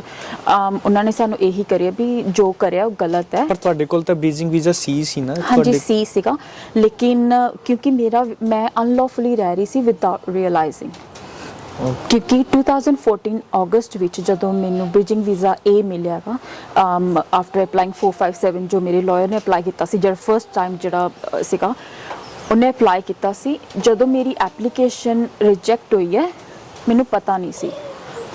ਫॉर ਅਨਸਰਟਨ ਅਮਾਊਂਟ ਟਾਈਮ ਮੈਂ ਉੱਥੇ ਅਨਲੌਫਲੀ ਰਹਿ ਰਹੇ ਸੀ ਅਸੀਂ ਦੋਨੋਂ ਜਣੇ। ਤੁਹਾਡਾ ਜਿਹੜਾ ਜਨਮ ਉਹ ਕਿਸ ਸੰਨ ਦਾ ਹੈ? 1988। ਪਰ 1984 ਤਾਂ 4 ਸਾਲ ਪਹਿਲਾਂ ਤੁਹਾਡੇ ਜਨਮ ਤੋਂ ਪਹਿਲਾਂ ਵਰਤੀ ਹੈ। ਹਾਂਜੀ। ਪਰ ਇਹ ਪ੍ਰੋਟੈਕਸ਼ਨ ਵੀਜ਼ਾ ਫਰਾਡ ਉਹਨੇ ਪਾਇਆ ਸੀ ਇਸ ਚੀਜ਼ ਕਰਕੇ? ਉਹਨੇ ਪਾਇਆ ਸੀਗਾ, ਫਰਾਡ ਪਾਇਆ ਸੀ। ਉਹਨੇ ਕਿਹਾ ਸੀ ਕਿ ਸਿੱਖੀਜ਼ਮ ਦੇ ਉੱਤੇ ਆ। ਮੈਂ ਪਰ ਤੁਹਾਨੂੰ ਇਹ ਚੀਜ਼ ਦੀ ਬਿਲਕੁਲ ਜਾਣਕਾਰੀ ਨਹੀਂ ਸੀ ਕਿ 1984 ਤੇ ਪੈ ਰਿਹਾ? ਨਹੀਂ, ਸਾਨੂੰ ਇੰਨੀ ਜ਼ਿਆਦਾ ਡਿਟੇਲ ਮਿਲੀ ਨਹੀਂ ਸੀ। ਦਰਸ਼ਕਾਂ ਨੂੰ ਇਹ ਚੀਜ਼ ਦੱਸਣਾ ਚਾਹੁੰਦਾ ਹਾਂ ਕਿ ਮੈਂ ਏਜੰਟਸ ਦੇ ਖਿਲਾਫ ਨਹੀਂ ਹਾਂ, ਪਰ ਆਪਣਾ ਇੱਕ ਰਾਈਟ ਏਜੰਟ ਚੂਜ਼ ਕਰਨ ਲਈ ਤੁਹਾਨੂੰ ਰਾਈਟ ਐਜੂਕੇਸ਼ਨ ਹੋਣੀ ਜ਼ਰੂਰੀ ਹੈ। ਜਿੱਦਾਂ ਇਹਨਾਂ ਦਾ ਕੇਸ ਹੈ ਕਿ ਪ੍ਰੋਟੈਕਸ਼ਨ ਵੀਜ਼ਾ ਪੈਂਦਾ ਆ 1984 ਦੇ ਬੇਸ ਤੇ, ਜਿਹੜਾ ਕਿ 1984 ਦੇ ਵਿੱਚ ਰਾਈਟਸ ਹੋਏ ਆ, ਦੰਗੇ ਹੋਏ ਸੀ ਇੰਡੀਆ ਦੇ ਵਿੱਚ, ਔਰ ਉਹਨਾਂ ਨੇ ਪ੍ਰੋਟੈਕਸ਼ਨ ਵੀਜ਼ਾ ਪਾਇਆ ਇਸ ਬੇਸ ਦੇ ਉੱਤੇ। ਔਰ ਇਹਨਾਂ ਦਾ ਜਨਮ 1988 ਦਾ ਤੇ ਤੁਹਾਡਾ 1986 ਦਾ। ਇਹਨਾਂ ਦਾ ਜਨਮ 2 ਸਾਲ ਪਹਿਲੇ 2 ਸਾਲ ਬਾਅਦ ਚ ਹੋਇਆ 84 ਦੇ ਦੰਗਿਆਂ ਤੋਂ, ਔਰ ਇਹਨਾਂ ਦਾ ਜਨਮ 4 ਸਾਲ ਬਾਅਦ ਚ ਹੁੰਦਾ ਹੈ। ਔਰ ਉਸ ਏਜੰਟ ਨੇ ਇਹ 1984 ਦੇ ਬੇਸ ਤੇ ਪ੍ਰੋਟੈਕਸ਼ਨ ਵੀਜ਼ਾ ਪਾਇਆ, ਜਿਸ ਤੋਂ ਕਿ ਇਹਨਾਂ ਦੀ ਸਾਰੀ ਕਹਾਣੀ ਵਿਗੜਦੀ ਇੱਥੋਂ ਤੱਕ ਵਿਗੜ ਗਈ ਕਿ ਸਰਕਾਰ ਨੇ ਇਹ ਗੱਲ ਕਹਿ ਦਿੱਤੀ ਕਿ ਤੁਹਾਨੂੰ ਆਸਟ੍ਰੇਲੀਆ ਛੱਡ ਕੇ ਵਾਪਸ ਇੰਡੀਆ ਜਾਣਾ ਪਏਗਾ। ਫਿਰ ਉਸ ਤੋਂ ਬਾਅਦ ਕੀ ਹੁੰਦਾ ਹੈ? ਅਸੀਂ ਜੋ ਲਾਇਰਸ ਵਗੈਰਾ ਨਾਲ ਮਿਲਿਆ, ਉਹਨਾਂ ਨੇ ਸਾਨੂੰ ਸਾਰੇ ਨੇ ਕਿਹਾ ਕਿ ਵੀ ਦਿਸ ਇਜ਼ ਰੋਂਗ, ਤੁਹਾਨੂੰ ਜਾਣਾ ਹੀ ਪਏਗਾ। ਔਰ ਸਾਨੂੰ ਅਸੀਂ ਗਿਵ ਅਪ ਨਹੀਂ ਕੀਤਾ ਕਿਉਂਕਿ ਅਸੀਂ ਇਹੀ ਸੋਚਦੇ ਰਹੇ ਵੀ ਕੁਛ ਨਾ ਕੁਛ ਤਾਂ ਹੋ ਸਕਦਾ, ਜੇ ਜਾਵਾਂਗੇ ਵਾਪਸ ਆ ਸਕਦੇ ਹਾਂ। ਜੋ ਇਸ ਸਮੇਂ ਸਟੱਡੀ ਕੀਤੀ ਹੈ, ਜੋ ਐਕਸਪੀਰੀਅੰਸ ਉਸ ਬੇਸ ਤੇ ਕੁਛ ਹੋ ਜਾਵੇ। ਸੋ ਸਾਨੂੰ ਇੱਕ ਲਾਇਰ ਮਿਲਿਆ, ਇੱਕ ਮਾਈਗ੍ਰੇਸ਼ਨ ਏਜੰਟ ਮਿਲਿਆ, ਔਰ ਉਹ ਜੋ ਵਿੱਕੀ ਦੇ ਜੋ ਬੌਸ ਸੀ ਨਾ, ਉਹਨਾਂ ਨੇ ਉਹਨਾਂ ਤੋਂ ਵੀਜ਼ਾ ਲਾਂਚ ਕਰਵਾਇਆ ਸੀ ਔਰ ਕਾਫੀ ਸਕਸੈਸਫੁਲ ਰਿਹਾ ਸੀਗਾ। ਉਹਨਾਂ ਨੇ ਸਾਨੂੰ ਉੱਥੇ ਭੇਜਿਆ, ਉਹਨਾਂ ਨੇ ਕਿਹਾ ਵੀ ਇਹਨਾਂ ਨਾਲ ਜਾ ਕੇ ਮਿਲ ਕੇ ਗੱਲ ਕਰਕੇ ਆਓ। ਉਸਨੇ ਸਾਨੂੰ ਇੱਕ ਨਵੀਂ ਹੋਪ ਦਿੱਤੀ ਵੀ ਹਾਂਜੀ ਸਭ ਕੁਝ ਠੀਕ ਹੋ ਸਕਦਾ ਆ, ਬਸ ਤੁਸੀਂ ਇੱਦਾਂ ਕਰੋ ਕਿ ਜਿਹੜਾ ਤੁਹਾਡਾ ਪ੍ਰੋਟੈਕਸ਼ਨ ਵੀਜ਼ਾ, ਈਵਨ ਮੈਂ ਉਹਨੂੰ ਦੱਸ ਰਹੀ ਹਾਂ, ਹਰ ਗੱਲ ਹਰ ਡਿਟੇਲ ਦੱਸੀ ਉਹਨੂੰ ਮੈਂ ਵੀ ਮੇਰੇ ਨਾਲ ਇਸ ਤਰੀਕੇ ਨਾਲ ਹੋਇਆਗਾ ਔਰ ਵੀ ਕੀ ਕਰ ਸਕਦੇ ਹਾਂ। ਉਹਨੇ ਕਿਹਾ ਠੀਕ ਹੈ, ਹੁਣ ਪਤਾ ਹੈ ਕਿ ਨੋਰਮਲ ਆ, ਜੇਕਰ ਕੁਛ ਨਾ ਹੋਵੇ ਤਾਂ ਜਿਹੜੇ ਵਕੀਲ ਹੁੰਦੇ ਨੇ ਉਹ ਤੁਹਾਨੂੰ ਪ੍ਰੋਟੈਕਸ਼ਨ ਵੀਜ਼ੇ ਦੀ ਸਲਾਹ ਦੇ ਦਿੰਦੇ ਨੇ ਔਰ ਨੋਰਮਲ ਹੈ। ਮੈਂ ਕਿਹਾ ਚਲੋ ਠੀਕ ਹੈ, ਇਫ ਇਟਸ ਨੋਰਮਲ ਤੇ ਹੁਣ ਕੀ ਕਰਨਾ ਹੈਗਾ। ਉਹਨਾਂ ਨੇ ਕਿਹਾ ਕਿ ਤੁਸੀਂ ਇਸ ਤਰੀਕੇ ਨਾਲ ਕਰੋ, ਆਪਣਾ ਪ੍ਰੋਟੈਕਸ਼ਨ ਵੀਜ਼ਾ ਕੰਟੀਨਿਊ ਰੱਖੋ ਜਿੰਨੀ ਦੇਰ ਤੱਕ ਤੁਹਾਡਾ ਕੁਝ ਹੋਰ ਨਹੀਂ ਹੋ ਜਾਂਦਾ। ਉਹਨਾਂ ਨੇ ਫਿਰ ਸਾਨੂੰ ਸਲਾਹ ਦਿੱਤੀ ਕਿ ਇੱਦਾਂ ਕਰੋ, ਰੀਜਨਲ ਵਿੱਚ ਚਲੇ ਜਾਓ, ਉੱਥੋਂ ਸਪਾਂਸਰਸ਼ਿਪ ਜੇ ਤੁਹਾਨੂੰ ਕੋਈ ਕਰਦਾ, ਕੋਈ ਸਪਾਂਸਰ ਕਰਦਾ ਤਾਂ 187 RSMS ਜੋ ਹੁੰਦਾ ਰੀਜਨਲ ਸਪਾਂਸਰਸ਼ਿਪ ਵੀਜ਼ਾ ਹੁੰਦਾ, ਤੁਸੀਂ ਉਹ ਅਪਲਾਈ ਕਰ ਸਕਦੇ ਹੋ। ਉਹਦੇ ਬੇਸ ਦੇ ਉੱਤੇ ਤੁਹਾਨੂੰ PR ਮਿਲ ਜੇਗੀ। ਸੋ ਦਾ ਫਰਸਟ ਪ੍ਰੋਸੈਸ ਹੁੰਦਾ ਕਿ ਨੋਮੀਨੇਸ਼ਨ ਹੋ ਜਾਂਦੀ ਹੈ, ਸਟੇਟ ਨੋਮੀਨੇਸ਼ਨ ਹੁੰਦੀ ਹੈ, ਫਿਰ ਉਸ ਤੋਂ ਬਾਅਦ ਨੋਮੀਨੇਸ਼ਨ ਹੁੰਦੀ ਹੈ। ਦੇ select 3 stages to it. First nomination, second nomination and then third is the last visa. So ਜਦੋਂ ਤੁਹਾਡੀ nomination clear ਹੋ ਜਾਂਦੀ ਆ, ਤੁਸੀਂ ਇਸ ਤਰੀਕੇ ਨਾਲ ਕਰ ਸਕਦੇ ਹੋ ਕਿ ਇੰਡੀਆ ਵਾਪਸ ਚਲੇ ਜਾਓ ਤੁਸੀਂ ਦੋਨੋਂ ਹਸਬੈਂਡ ਵਾਈਫ, ਔਰ ਜਦੋਂ ਤੁਹਾਡਾ ਵੀਜ਼ਾ ਆ ਜਾਏਗਾ which takes about usually 3 months, ਤੁਸੀਂ ਵਾਪਸ ਆ ਜਿਓ। ਅਸੀਂ ਕਿਹਾ ਚਲੋ ਠੀਕ ਆ ਵੀ ਕੁਛ ਨਹੀਂ ਹੈ ਤਾਂ ਫਿਰ ਇਹੀ ਸਹੀ ਹੈ ਨਾ, ਵੀ ਐਜ਼ ਲੌਂਗ ਅਸੀਂ ਵਾਪਸ ਆ ਸਕਦੇ ਹਾਂ ਔਰ ਸਾਡਾ ਮਤਲਬ ਜੋ ਸਟੱਡੀ ਕੀਤੀ ਹੈ ਉਹ ਯੂਜ਼ ਹੋ ਸਕਦੀ ਹੈ, ਟੈਲੈਂਟ ਯੂਜ਼ ਹੋ ਸਕਦਾ, ਸੋ ਵਾਈ ਨਾਟ। ਅਸੀਂ ਉਸਨੂੰ ਮਿਲੇ ਸੀ 2016 ਔਰ ਜਨਵਰੀ 2016 ਚ ਅਸੀਂ ਉਹਨੂੰ ਮਿਲੇ ਹਾਂ। ਮਾਰਚ 2016 ਦੇ ਵਿੱਚ ਸਾਨੂੰ ਇੰਟਰਵਿਊ ਆਈ ਹੈ ਇਮੀਗ੍ਰੇਸ਼ਨ ਤੋਂ ਜੇ ਪ੍ਰੋਟੈਕਸ਼ਨ ਵੀਜ਼ੇ ਦੇ ਉੱਤੇ। ਜਦੋਂ ਅਸੀਂ ਉੱਥੇ ਗਏ ਹਾਂ ਸਾਨੂੰ ਉਸ ਤੋਂ ਪਤਾ ਲੱਗਾ ਵੀ ਕੀ ਹੋ ਚੁੱਕਾ ਸਾਡੇ ਨਾਲ। ਅਪੈਰੈਂਟਲੀ 1984 ਸਾਨੂੰ ਉੱਥੇ ਪਤਾ ਲੱਗਾ ਆ। ਦੇਖੋ, ਬੀਇੰਗ ਅ ਸਿੱਖ ਗਰਲ ਔਰ ਸਿੱਖ ਕਾਫੀ ਰੇਸਿਜ਼ਮ ਹੈ ਇੰਡੀਆ ਵਿੱਚ ਵੀ ਹੈ, ਜੋ ਅਸੀਂ ਸਮਝ ਰਹੇ ਸੀ, ਜਿਸ ਬੇਸ ਤੇ ਅਸੀਂ ਉਹਨਾਂ ਨਾਲ ਗੱਲ ਕੀਤੀ ਸੀ। ਮੈਂ ਉਹਨਾਂ ਨੂੰ ਆਪਣੀ ਸਟੋਰੀ ਦੱਸ ਰਹੀ ਸੀ ਕਿ ਰੇਸਿਜ਼ਮ ਹੋਇਆ ਈਵਨ ਆਸਟ੍ਰੇਲੀਆ ਵਿੱਚ ਆਉਣ ਤੋਂ ਬਾਅਦ ਵੀ ਸਾਡੇ ਨਾਲ ਹੋਇਆ। 1984 ਦੇ ਨਾਮ ਦੇ ਉੱਤੇ ਮੈਂ ਇੱਥੇ ਜਦੋਂ ਇੰਡੀਅਨ ਰੈਸਟੋਰੈਂਟ 'ਚ ਕੰਮ ਕੀਤਾ ਜਿਨ੍ਹਾਂ ਨਾਲ, ਉਹਨਾਂ ਨੇ ਵੀ ਕਾਫੀ ਕੁਛ ਹੋਇਆ ਜੀ, ਕਾਫੀ ਕੁਛ ਹੋਇਆ। I don't want to tell you too much in detail, ਪਰ ਕਾਫੀ ਕੁਛ ਹੋਇਆ। ਔਰ ਫਿਰ ਮੈਂ ਉਹੀ ਉਹਨਾਂ ਨੂੰ ਕਹਾਣੀ ਦੱਸ ਰਹੀ ਹਾਂ ਔਰ ਉਹਨਾਂ ਨੇ ਮੈਨੂੰ ਸਟਾਪ ਕੀਤਾ, ਕਹਿੰਦੇ ਤੁਹਾਡੇ ਤੇ ਵੱਟੇ ਵੀ ਮਾਰੇ ਸੀ ਘਰ ਤੇ। ਮੈਂ ਉਹ ਦੇਖ ਰਹੀ ਆਪਣੇ ਇੰਟਰਵਿਊ ਵੱਲ, ਮੈਂ ਕਿਹਾ ਇੱਦਾਂ ਦੀ ਤਾਂ ਕੋਈ ਗੱਲ ਨਹੀਂ ਸੀ ਹੋਈ। ਤੇ ਕਹਿੰਦੇ ਤੁਹਾਡੇ ਜੋ ਹਸਬੈਂਡ ਹੈਗੇ ਨੇ ਉਹ ਰੈਲੀ ਦੇ ਪਾਰਟ ਨੇ ਔਰ ਉਹ ਉਹਨਾਂ ਨੇ ਲਾਈਕ ਗਨਸ ਵਗੈਰਾ ਵੀ ਕਰੀਆਂ ਨੇ, ਇਹ ਉਹ। ਮੈਂ ਕਿਹਾ ਇੱਦਾਂ ਦਾ ਕੁਝ ਇਹ ਸਾਰਾ ਜਿਹੜਾ ਆ ਉਹ ਉਸ ਏਜੰਟ ਨੇ ਤੁਹਾਡੀ ਫਾਈਲ ਦੇ ਵਿੱਚ ਲਿਖਿਆ ਸੀ? ਹਾਂਜੀ, ਸਾਰਾ ਫਾਈਲ ਦੇ ਵਿੱਚ ਲਿਖਿਆ ਸੀਗਾ। I think about 30 pages file ਬਣਾਈ ਸੀ ਉਹਨੇ, ਕਾਫੀ ਵੱਡੀ ਸੀਗੀ। ਔਰ ਉਸ ਟਾਈਮ ਦੇ ਉੱਤੇ ਜੋ ਇੰਟਰਵਿਊਅਰ ਹੈਗਾ ਆ ਉਸਨੇ ਸਾਨੂੰ ਪੂਰੀ ਫਾਈਲ ਦਿੱਤੀ ਸੀ ਵੀ ਆਹ ਤੁਹਾਡੀ ਫਾਈਲ ਆ ਔਰ ਤੁਸੀਂ ਇਹ ਲਿਖਵਾਇਆ ਹੋਇਆਗਾ। ਅਸੀਂ ਕਿਹਾ ਅਸੀਂ ਨਹੀਂ ਲਿਖਵਾਇਆ, ਸਾਡੇ ਏਜੰਟ ਨੇ ਲਿਖਿਆਗਾ। ਔਰ ਉਸ ਟਾਈਮ ਦੇ ਉੱਤੇ ਹੀ ਮੈਨੂੰ ਪਤਾ ਲੱਗਾ ਕਿ ਕਿਸੇ ਹੋਰ ਨੇ, ਜਦੋਂ ਅਸੀਂ ਹਾਊਸਮੇਟ ਸੀਗੇ 2000 ਆਈ ਥਿੰਕ 10-12 ਦੇ ਵਿੱਚ 10-11 ਦੇ ਵਿੱਚ, ਕਿਸੇ ਨੇ ਸਾਡੀ ਇਨਫੋਰਮੇਸ਼ਨ ਆਈਡੈਂਟੀਟੀ ਚੋਰੀ ਕਰਕੇ ਉਹਨਾਂ ਨੇ ਫੇਕ ਸਪਾਊਸ ਵੀਜ਼ਾ ਪਵਾਇਆ ਸੀਗਾ ਕਿ ਵੀ ਮੇਰਾ ਕਿਸੇ ਹੋਰ ਨਾਲ ਵਿਆਹ ਹੋਇਆ and I was already married to my husband. ਮੈਂ 2008 ਦੇ ਨਾਲ ਮੈਰਿਡ ਹਾਂ ਔਰ ਉਸ ਤੋਂ ਬਾਅਦ ਅਸੀਂ ਕਦੀ ਅਲੱਗ ਨਹੀਂ ਹੋਏ। ਲੇਕਿਨ ਕਿਸੇ ਨੇ ਮੇਰੀ ਆਈਡੈਂਟੀਟੀ ਚੋਰੀ ਕਰਕੇ ਮੇਰੇ ਨਾਮ ਤੇ ਲਿਖਿਆ ਕਿ ਮੈਂ ਮੇਨ ਐਪਲੀਕੈਂਟ ਹਾਂ ਔਰ ਕੋਈ ਹੋਰ ਮੇਰਾ ਹਸਬੈਂਡ ਹੈ। ਔਰ ਈਵਨ ਕਿ ਇਮੀਗ੍ਰੇਸ਼ਨ ਨੂੰ ਇੱਥੋਂ ਤੱਕ ਕਿਹਾ ਕਿ ਉਹਨੇ ਮੈਂ ਪੈਸੇ ਲਏ ਨੇ। ਜਦੋਂ ਇਮੀਗ੍ਰੇਸ਼ਨ ਨੇ ਮੇਰੇ ਨਾਲ ਇਹ ਗੱਲ ਕਨਫਰਮ ਕੀਤੀ, ਮੈਂ ਉੱਥੇ ਬਾਕਾਇਦਾ ਕਿਹਾ ਕਿ ਵੀ ਮੇਰੇ ਨਾਲ ਮੈਂ ਜਾਣਦੀ ਨਹੀਂ ਇਹ ਵਾਲੀ ਕੋਈ ਵੀ ਇਨਫੋਰਮੇਸ਼ਨ। 2010 ਵਿੱਚ ਮੈਂ ਆਪਣਾ ਸਟੂਡੈਂਟ ਵੀਜ਼ਾ ਐਕਸਟੈਂਡ ਕਰਵਾਇਆ ਸੀ। ਜੇਕਰ ਕੋਈ ਗੱਲ ਹੁੰਦੀ ਉਹਨਾਂ ਨੂੰ ਮੈਨੂੰ ਉਦੋਂ ਦੱਸ ਦੇਣਾ ਚਾਹੀਦਾ ਸੀਗਾ। ਸੋ ਮੈਨੂੰ ਇਸ ਬਾਰੇ ਕੋਈ ਨੌਲੇਜ ਨਹੀਂ। ਉਹਨਾਂ ਨੇ ਕਿਹਾ ਕਿ ਵੀ ਚਲੋ ਠੀਕ ਆ, ਅਸੀਂ ਰੱਦ ਕਰ ਦਿੰਦੇ ਹਾਂ, ਜੇ ਤੁਸੀਂ ਕਹਿ ਰਹੇ ਹੋ ਕਿ ਨਹੀਂ ਆ ਤਾਂ ਫਿਰ ਨਹੀਂ, ਇਹ ਦੁਬਾਰਾ ਸਵਾਲ ਤੁਹਾਨੂੰ ਪੁੱਛਿਆ ਨਹੀਂ ਜਾਏਗਾ। ਤੇ ਉੱਥੇ ਗੱਲ ਖਤਮ ਹੋ ਗਈ। ਔਰ ਓਬਵੀਅਸ ਰੀਜ਼ਨ ਅਸੀਂ ਇੰਟਰਵਿਊ 'ਚ ਫੇਲ ਹੋ ਗਏ। ਸਾਨੂੰ ਉਹਨਾਂ ਨੇ ਕਿਹਾ ਵੀ ਚਲੋ 28 ਡੇਜ਼ ਆ, you have to leave the country and all that. ਪਰ ਜਦੋਂ ਅਸੀਂ ਵਕੀਲ ਦੇ ਨਾਲ ਦੁਬਾਰਾ ਗੱਲ ਕੀਤੀ, ਉਹਨਾਂ ਨੇ ਸਾਨੂੰ ਕਿਹਾ ਕਿ ਵੀ AET ਹੈਗਾ, ਤੁਸੀਂ ਟ੍ਰਿਬਿਊਨਲ ਹੈਗਾ, ਤੁਸੀਂ ਉਹਦੇ ਵਿੱਚ ਲੌਜ ਕਰਵਾ ਸਕਦੇ ਹੋ। ਸੋ ਸਾਡੇ ਕੋਲ 28 ਡੇਜ਼ ਦਾ ਸੀਗਾ ਟਾਈਮ ਆਪਣੀ ਨੈਕਸਟ ਐਪਲੀਕੇਸ਼ਨ ਲੌਜ ਕਰਨ ਦਾ, ਤੇ ਅਸੀਂ ਉਹ ਕਰਿਆ। ਆਪਣੀ AET ਟ੍ਰਿਬਿਊਨਲ ਦੇ ਵਿੱਚ ਆਪਣਾ ਕੇਸ ਲੌਜ ਕਰ ਦਿੱਤਾ। ਔਰ ਅਸੀਂ ਬਹੁਤ ਰੈਸਟੋਰੈਂਟ ਲੱਭਣ ਦੀ ਕੋਸ਼ਿਸ਼ ਕੀਤੀ ਵੀ ਕਰ ਲਏ। ਫਿਰ ਉੱਥੇ ਗੱਲ ਉਹੀ ਆ ਜਾਂਦੀ ਹੈ ਕਿ ਪੈਸੇ ਦੇ ਦਿਓ, ਤੁਹਾਨੂੰ ਸਪਾਂਸਰ ਕਰ ਦਿੰਦੇ ਆ, ਜੋ ਮਨਜ਼ੂਰ ਨਹੀਂ ਸੀਗਾ ਕਿਉਂਕਿ ਆਲਰੇਡੀ ਫਸੇ ਹੋਏ ਸੀ ਗਲਤ ਕੰਮ ਕਰਕੇ, ਤੇ ਫਿਰ ਦੁਬਾਰਾ ਕਿੱਥੇ ਅਸੀਂ ਕਰਨਾ ਸੀਗਾ।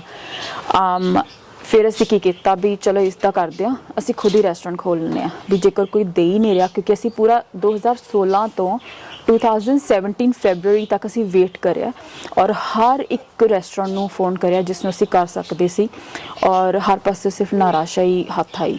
2017 ਦੇ ਵਿੱਚ ਅਸੀਂ ਡਿਸਾਈਡ ਕਰਿਆਗਾ ਇੱਕ ਦਿਨ ਕਿ ਅਸੀਂ ਇੱਥੇ ਆਉਣਾ ਹੈਗਾ, ਔਰ ਉਸੇ ਟਾਈਮ ਤੇ ਸਭ ਕੁਝ ਪੈਕ ਕਰਕੇ ਅਸੀਂ ਇੱਥੇ ਆ ਗਏ ਵਿਦਆਊਟ ਈਵਨ ਥਿੰਕਿੰਗ ਕਿ ਸਾਨੂੰ ਰੈਸਟੋਰੈਂਟ ਮਿਲੇਗਾ ਜਾਂ ਨਹੀਂ ਮਿਲੇਗਾ। ਹਾਂਜੀ, ਗੁਲਵਾ ਦੇ ਵਿੱਚ ਆ ਕੇ। ਪਹਿਲਾਂ ਅਸੀਂ ਮੈਨਸਫੀਲਡ ਦੇ ਵਿੱਚ ਰਹਿੰਦੇ ਸੀ, ਅਸੀਂ 2 ਹਫ਼ਤੇ ਉੱਥੇ ਰਹੇ ਹਾਂ, ਲੈਸ ਦੈਨ 2 ਵੀਕਸ। ਔਰ ਉੱਥੋਂ ਅਸੀਂ ਰੈਸਟੋਰੈਂਟ ਲੱਭਿਆ ਕਿ ਹੁਣ ਅਸੀਂ ਇੱਥੇ ਆਉਣਾ ਹੈ, ਤੇ ਗੁਲਵਾ ਵਾਲਾ ਰੈਸਟੋਰੈਂਟ ਸੇਲ ਤੇ ਸੀਗਾ, ਅਸੀਂ ਉਹ ਲੈ ਲਿਆ। ਕੀ ਨਾਮ ਤੇ ਰੈਸਟੋਰੈਂਟ ਸੀ ਤੁਹਾਡਾ? ਸਾਡਾ ਰੈਸਟੋਰੈਂਟ ਗੋਵਾ ਇੰਡੀਅਨ ਰੈਸਟੋਰੈਂਟ ਸੀਗਾ। ਤੇ ਉੱਥੋਂ ਅਸੀਂ ਕਿਉਂਕਿ ਸਭ ਕੁਝ ਜੈਨੂਇਨ ਹੀ ਰੱਖਣਾ ਸੀ ਔਰ ਰੈਸਟੋਰੈਂਟ ਤਾਂ ਹਮੇਸ਼ਾ ਤੋਂ ਹੀ ਅਸੀਂ ਕਰਨਾ ਹੀ ਚਾਹੁੰਦੇ ਸੀਗੇ। ਸੋ ਉੱਥੋਂ ਹੀ ਅਸੀਂ ਕਰਿਆ ਰੈਸਟੋਰੈਂਟ, ਔਰ ਵਕੀਲ ਨੇ ਸਾਡੀ ਐਪਲੀਕੇਸ਼ਨ ਵੀ ਲੌਂਚ ਕਰੀ। 2017 ਦੇ ਵਿੱਚ ਸਾਡੀ ਫਰਸਟ ਅਪਰੂਵਲ ਆਈ। ਸੈਕਿੰਡ ਅਪਰੂਵਲ 2019 ਦੇ ਵਿੱਚ ਜੋ ਨੋਮੀਨੇਸ਼ਨ ਹੈਗੀ ਹੈ ਉਹ ਕੈਂਸਲ ਹੋ ਗਈ ਔਨ ਦ ਬੇਸਿਸ ਆਫ ਕਿ ਮੈਂ ਆਥੈਂਟਿਕ ਕੁੱਕ ਨਹੀਂ ਹਾਂ, ਲਾਈਕ ਐਜ਼ ਇਨ ਲਾਈਕ ਜਿਵੇਂ ਕਿਸੇ PR ਵਾਸਤੇ ਕਰ ਰਹੇ ਹਾਂ। ਲੇਕਿਨ ਅਸੀਂ ਉਹਨਾਂ ਨੇ ਜਿਵੇਂ ਜੋ ਕੇਸ ਆਫਿਸਰ ਹੈ ਉਹਨਾਂ ਨੇ ਸਾਡੇ ਕੋਲ ਲੈਟਰ ਮੰਗਵਾਈ ਸੀ, ਜਿਨ੍ਹਾਂ ਨੇ ਸਾਨੂੰ ਟਾਈਮ ਦਿੱਤਾ ਸੀ ਵੀ ਤੁਸੀਂ ਦੱਸੋ ਕਿ ਤੁਹਾਨੂੰ ਕੀ ਲੱਗਦਾ ਵੀ ਤੁਸੀਂ ਹੀ ਕੁੱਕ ਕਿਉਂ ਹੋ, ਵੀ ਤੁਹਾਡੀ ਆਪਣੀ ਆਥੈਂਟੀਕੇਸ਼ਨ, ਤੁਹਾਡੀ ਆਪਣੀ ਕੁਆਲੀਫਿਕੇਸ਼ਨ ਵਗੈਰਾ ਸਾਰੀ ਦੱਸੋ। ਸੋ ਉਹ ਪੂਰੇ ਲੈਟਰ ਹੈਡ ਦੇ ਉੱਤੇ ਜੋ ਗੁਲਵਾ ਇੰਡੀਅਨ ਨਾਮ ਦਾ ਰੈਸਟੋਰੈਂਟ ਦਾ ਲੈਟਰ ਹੈਡ ਸੀਗਾ ਉਹਦੇ ਉੱਤੇ ਪ੍ਰੋਪਰ ਔਰ ਉਸਨੂੰ ਸਟੈਚੂਰੀ ਡੈਕਲੇਰੇਸ਼ਨ ਜੋ ਹੈਗਾ ਆ JP ਦੇ ਸਿਗਨੇਚਰ ਜੋ ਹੁੰਦੇ ਆ ਉਹ ਕਰਵਾ ਕੇ ਅਸੀਂ ਉਹਨਾਂ ਨੂੰ ਭੇਜਿਆ ਸੀ, ਜੋ ਉਹਨਾਂ ਨੇ ਸਾਨੂੰ ਕਿਹਾ ਜਿਸ ਤਰੀਕੇ ਦੇ ਨਾਲ ਵੀ ਮੈਂ ਕੰਮ ਕਰ ਰਹੀ ਹਾਂ। ਬਿਕੋਜ਼ ਇੱਥੇ ਇੱਕ ਤਾਂ ਕੁੱਕ ਨਹੀਂ ਹੈ ਗੁਲਵਾ ਦੇ ਵਿੱਚ, ਕੋਈ ਮਿਲਣਾ ਨਹੀਂ ਇੰਡੀਅਨ ਕੁੱਕ, ਐਂਡ ਸੈਕੰਡਲੀ ਮੇਰੇ ਕੋਲ ਪ੍ਰੋਪਰ ਕੁਆਲੀਫਿਕੇਸ਼ਨ ਹੈਗੀ। ਬੇਸ਼ੱਕ ਦੀ ਮੇਰਾ ਹਸਬੈਂਡ ਓਨਸ ਦ ਰੈਸਟੋਰੈਂਟ, ਪਰ ਮੇਰੇ ਕੋਲ ਪ੍ਰੋਪਰ ਕੁਆਲੀਫਿਕੇਸ਼ਨ ਹੈਗੀ ਆ to be a cook, to be a chef. ਔਰ ਥੋੜੇ ਦਿਨਾਂ ਬਾਅਦ ਹੀ ਉਹ ਜੋ ਸਪਾਂਸਰਸ਼ਿਪ ਸੀ ਉਹ ਰਿਜੈਕਟ ਹੋ ਚੁੱਕੀ ਸੀ, ਨੋਮੀਨੇਸ਼ਨ ਕੈਂਸਲ ਹੋ ਗਈ ਸੀ ਡਿਊ ਟੂ ਦ ਰੀਜ਼ਨ ਕਿ ਜੋ ਲਾਇਰ ਆ ਉਹਨੇ ਵਾਲਾ ਪੇਪਰ ਹੀ ਸਬਮਿਟ ਨਹੀਂ ਕਰਾਇਆ ਜੋ ਕਰਾਉਣਾ ਚਾਹੀਦਾ ਸੀ ਔਨ ਟਾਈਮ, ਜੋ ਹੋਣਾ ਚਾਹੀਦਾ ਸੀ। ਦੁਬਾਰਾ ਫਿਰ ਲਾਇਰ ਦੀ ਜਿਹੜੀ ਆਪਾਂ ਕਹਿ ਲਓ ਕਿ ਅਣਗਹਿਲੀ ਕਰਕੇ ਹਾਂਜੀ ਤੁਹਾਡੀ ਫਿਰ ਰਿਜੈਕਸ਼ਨ ਆਉਂਦੀ ਹੈ? ਹਾਂਜੀ ਐਕਚੁਅਲੀ ਕਿਉਂਕਿ ਸਾਨੂੰ ਉਹਨਾਂ ਦੇ ਨਾਲ ਨੀਅਰਲੀ 3 ਇਅਰਸ ਹੋ ਚੁੱਕੇ ਸੀ ਉਹਨਾਂ ਨੂੰ ਪੈਸੇ ਦਿੱਤਿਆਂ ਨੂੰ। 2016 ਨਵੰਬਰ 'ਚ ਅਸੀਂ ਉਹਨਾਂ ਨੂੰ $12,000 ਦੇ ਚੁੱਕੇ ਸੀ ਆਪਣਾ ਕੰਮ ਕਰਵਾਉਣ ਵਾਸਤੇ। ਲੇਕਿਨ ਆਈ ਥਿੰਕ ਕਿਤੇ ਨਾ ਕਿਤੇ ਲੱਗਣਾ ਸ਼ੁਰੂ ਹੋ ਗਿਆ ਸੀਗਾ ਕਿ ਉਹ ਇੰਟਰਸਟਿਡ ਨਹੀਂ ਹੈ ਮੇਰੇ ਕੇਸ ਵਿੱਚ ਹੁਣ ਜ਼ਿਆਦਾ, ਜਿਵੇਂ ਪੈਸ਼ਨ ਦਿੰਦਾ ਆ, ਕਿਉਂਕਿ ਉਸ ਟਾਈਮ ਤੱਕ ਰੂਲਸ ਬਹੁਤ ਚੇਂਜ ਹੋ ਗਏ ਸੀ। ਜੁਲਾਈ 30 ਨੂੰ ਰੂਲ ਚੇਂਜ ਹੋ ਰਿਹਾ ਸੀ ਕਿ RSMS ਖਤਮ ਕਰ ਰਹੇ ਨੇ, ਤੇ ਉਹਨਾਂ ਨੇ ਸਾਨੂੰ ਬਹੁਤ ਜ਼ੋਰ ਲਾਇਆ ਵੀ ਤੁਹਾਨੂੰ ਜਾਣਾ ਹੀ ਪੈਣਾ ਆ, ਤੁਸੀਂ ਚਲੇ ਜਾਓ।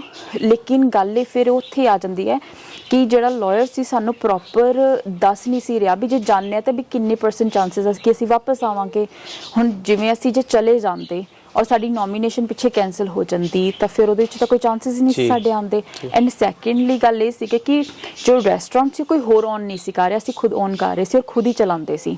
ਫਿਰ ਸਾਡੇ ਜਿਹੜੇ ਬੱਚੇ ਸੀ 2017 ਤੋਂ ਸਾਡੇ ਕੋਲ ਸੀਗੇ, ਉਹ ਵੀ ਰੀਜ਼ਨ ਸੀ ਵੀ ਅਸੀਂ ਇੱਕਦਮ ਛੱਡ ਕੇ ਨਹੀਂ ਸੀ ਜਾ ਸਕਦੇ। ਤੋਂ ਭਾਵ ਕਿ ਜਿਹੜੇ ਤੁਸੀਂ ਜਾਨਵਰ ਰੱਖੇ ਹੋਏ ਨੇ, ਹਾਂਜੀ, ਤੇ ਉਹਨਾਂ ਨੂੰ ਤਾਂ ਅਸੀਂ ਛੱਡ ਕੇ ਜਾ ਨਹੀਂ ਸੀ ਸਕਦੇ। ਫਿਰ ਅਸੀਂ ਜਦੋਂ ਉਹਨਾਂ ਨਾਲ ਮੁਹਰੇ ਰੱਖੀ ਵੀ ਦੇਖੋ ਜੋ ਵੀ ਹੈਗਾ ਆ ਵੀ ਸਾਨੂੰ ਪਤਾ ਨਹੀਂ ਕੀ ਹੋਣਾ ਆ, ਜਿੰਨੀ ਦੇਰ ਤੱਕ ਸਾਨੂੰ ਗਾਰੰਟੀ ਨਹੀਂ ਮਿਲਦੀ। ਤੁਹਾਡੇ ਆਪਣੇ ਬੱਚੇ ਹੈਗੇ? ਮੈਂ ਸੌਰੀ ਇਹ ਚੀਜ਼ ਸਵਾਲ ਪੁੱਛ ਰਿਹਾ, ਤੁਸੀਂ ਇਹਨਾਂ ਨਾਲ ਹੀ ਆਪਣਾ ਟਾਈਮ ਸਪੈਂਡ ਕਰਦੇ ਹੋ?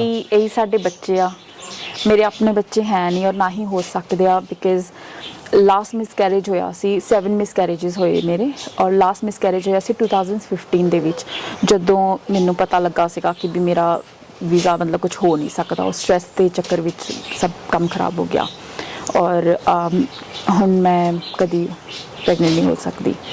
ਐਂਡ ਕਿਉਂਕਿ ਫਿਰ ਇਹੀ ਹੈਗੇ ਆ ਬੱਚੇ ਜੋ ਮਾਂ ਹੋਣ ਦਾ ਇੱਕ ਹੁੰਦਾ ਹੈਗਾ ਕਿ ਵੀ ਇੱਕ ਫੀਲਿੰਗ ਹੁੰਦੀ ਆ, ਉਹ ਇਹੀ ਦਿੰਦੇ ਆ। ਮੈਂ ਇੱਕ ਬੇਬੀ ਅਡਾਪਟ ਕੀਤਾ ਇੰਡੀਆ ਵਿੱਚ, ਤੇ ਉਹਨੂੰ ਆਈ ਥਿੰਕ ਉਹ 1 ਸਾਲ ਦੀ ਸੀ ਜਦੋਂ ਅਡਾਪਟ ਕੀਤਾ ਸੀ। ਉਹਨੂੰ ਤਸਵੀਰਾਂ 'ਚ ਵੱਡੇ ਹੁੰਦੇ ਦੇਖਿਆ। ਔਰ ਅਸੀਂ ਇੱਥੇ ਵੀ ਡੋਨੇਸ਼ਨਸ ਵਗੈਰਾ ਦਿੰਦੇ ਹਾਂ ਔਰਫਨੇਜਸ ਨੂੰ, ਔਰ 2 ਬੇਬੀ ਅਸੀਂ ਸਪਾਂਸਰ ਕਰ ਰਹੇ ਹਾਂ। ਉਹਨਾਂ ਦੀ ਸਟੱਡੀ ਹੈਗੀ ਹੈ, ਜੋ ਉਹਨਾਂ ਦੀ ਸਟੱਡੀ ਦੀ ਕੇਅਰ ਵਗੈਰਾ ਕਰ ਰਹੇ, ਐਵਰੀ ਮੰਥ ਉਹਨਾਂ ਨੂੰ $80 ਅਸੀਂ ਪੇ। ਹੁਣ ਮੇਰੇ ਕੋਲ 2 ਕੁੱਤੇ ਨੇ, ਆਪਣੇ 8 ਬਿੱਲੀਆਂ ਵਾ, 2 ਮੇਰੇ ਕੋਲ ਫਲੈਮਿਸ਼ ਬਰੀਡ ਦੇ ਖਰਗੋਸ਼ ਨੇ। ਇਹ ਤਕਰੀਬਨ ਜਿਹੜੇ ਮੈਂ ਆਪਣੇ RSPCA ਸ਼ੈਲਟਰ ਤੋਂ ਰੈਸਕਿਊ ਕੀਤੇ ਹੋਏ ਨੇ। ਤੁਸੀਂ ਰੈਸਕਿਊ ਕਰਦੇ ਹੋਏ? ਹਾਂਜੀ, ਮੈਂ ਰੈਸਕਿਊ, ਤੇ ਮੇਰੇ ਆਪ ਦੇ ਵੀ ਜਿੱਦਾਂ ਹੁਣ ਆ ਕੁੱਤੀ ਆ ਮੇਰੇ ਤੋਂ, ਇਹ ਲੀਮਾ ਦਾ ਨਾਮ, ਇਹ 3 ਵੀਕ ਦੀ ਹੀ, ਕਿਉਂਕਿ 6 ਵੀਕ ਤੋਂ ਪਹਿਲਾਂ ਤੁਸੀਂ ਬਾਈ ਲੋ ਨਹੀਂ ਦੇ ਸਕਦੇ ਕਿਤੇ ਵੀ ਜਾਨਵਰ, ਪਰ ਉਹਨਾਂ ਨੇ ਰੱਖਣੀ ਨਹੀਂ ਬਿਕੋਜ਼ ਹਾਰਡ ਟੂ ਫੀਡ। ਤੇ ਫਿਰ ਇਹ ਮੈਂ ਇਹਨਾਂ ਨੂੰ ਆਪਣੀ ਵਾਈਫ ਨੂੰ ਕਨਵਿੰਸ ਕੀਤਾ ਵੀ ਅਸੀਂ ਲੈ ਲਈਏ ਅਸੀਂ ਇੱਦਾਂ ਕਰਕੇ, ਕਿਉਂਕਿ ਇਹ ਨਹੀਂ ਪਹਿਲਾਂ ਮੈਨੂੰ ਥੋੜਾ ਡਰ ਜਿਹਾ ਲੱਗਦਾ ਵੀ ਕੁੱਤੇ ਰੱਖਣੇ ਪੈਣੇ ਇੱਦਾਂ ਕਰਕੇ।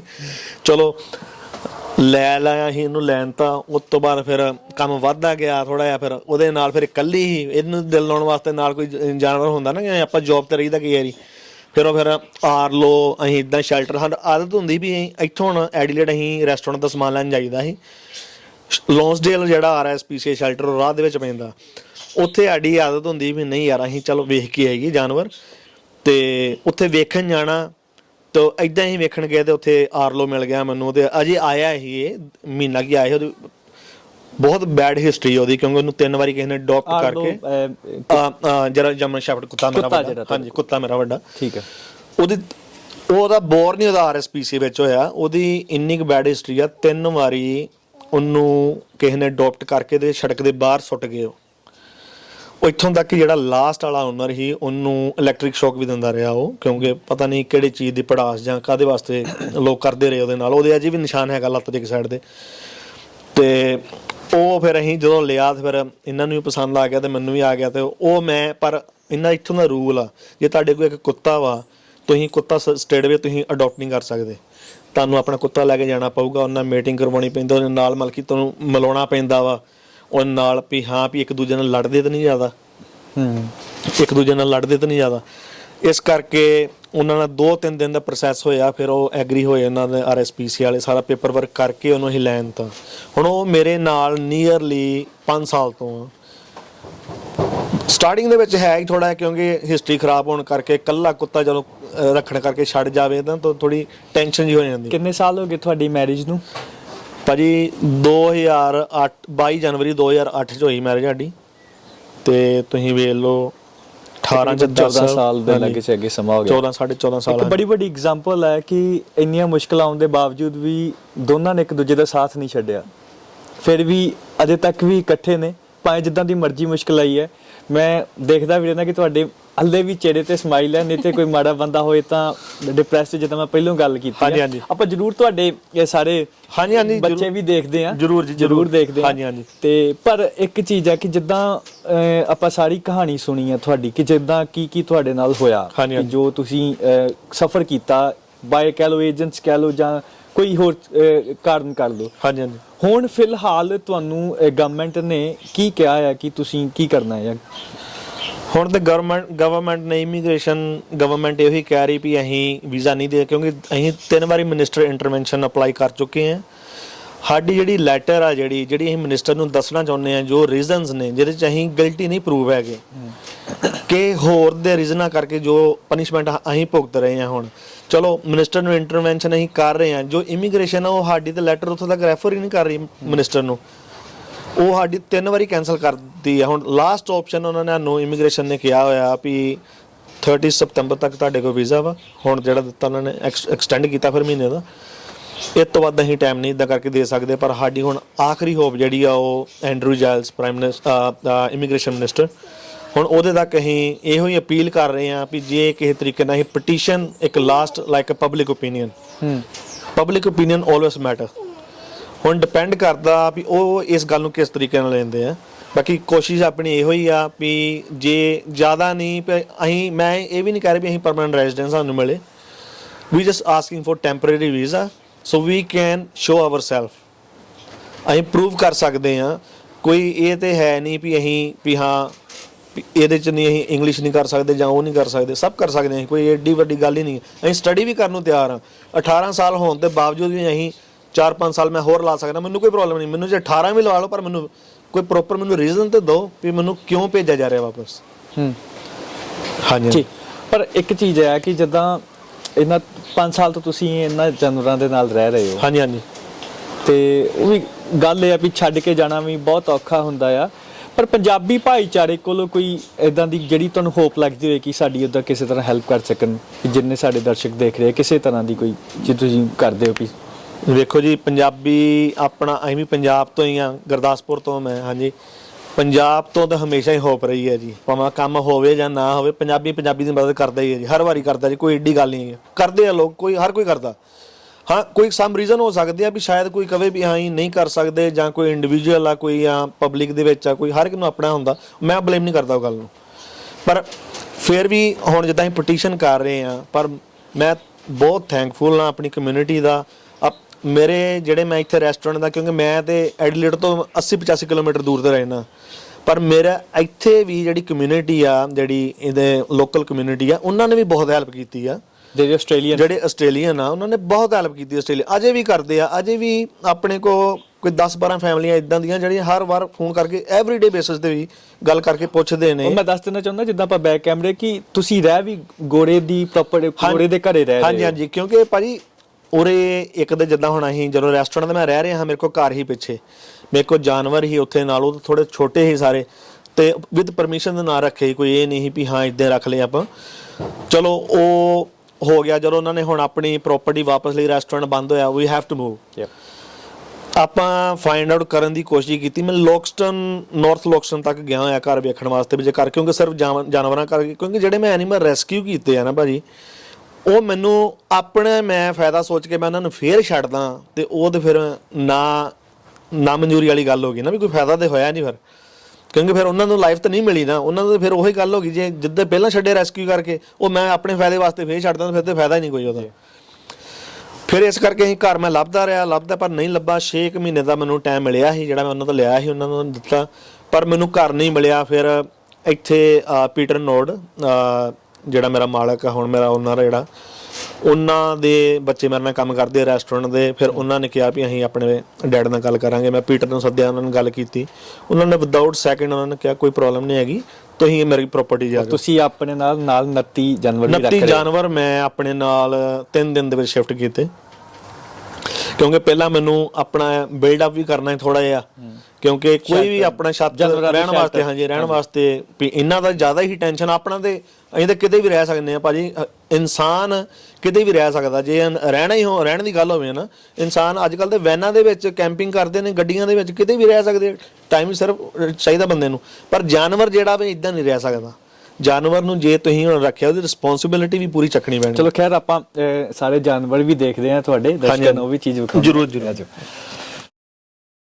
ਹਾਂਜੀ ਇਹ ਈਜ਼ਾ ਵਾ ਭਾਜੀ, ਹਾਂਜੀ ਇਹ ਆਰਐਸਪੀਸੀਐਸ ਸ਼ੈਲਟਰ ਲੌਂਸਡੇਲ ਤੋਂ, ਇਹ ਵੀ ਉੱਥੋਂ ਕੀਤੀ ਹੈ ਰੈਸਕਿਊ। ਇਹਦਾ ਨਾਂ ਪੂਰਾ ਇਜ਼ਾਬੈਲ ਆ, ਓਕੇ, ਪਰ ਮੈਨੂੰ ਇਹ ਈਜ਼ਾ ਥੋੜਾ ਜ਼ਿਆਦਾ ਸੌਖਾ ਲੱਗਦਾ, ਸੁਣ ਵੀ ਲੈਂਦੀ ਹੈ, ਬਹੁਤ ਵਧੀਆ, ਬਹੁਤ ਨਾਈਸ ਹੈ ਜੀ।